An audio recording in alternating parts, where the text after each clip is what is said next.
All right, back on another one here. Customer called and said they have a water leak in the front of this house.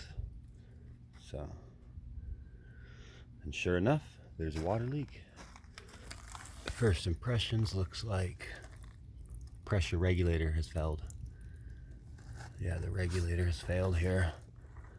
Looks to be 1 inch copper sweat. So we're gonna need to replace that regulator.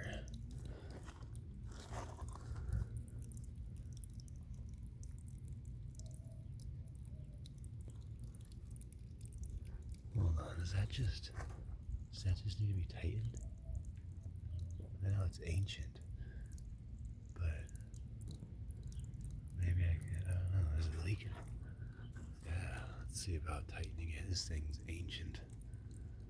I don't know why it would be leaking, but all right, let's get some tools.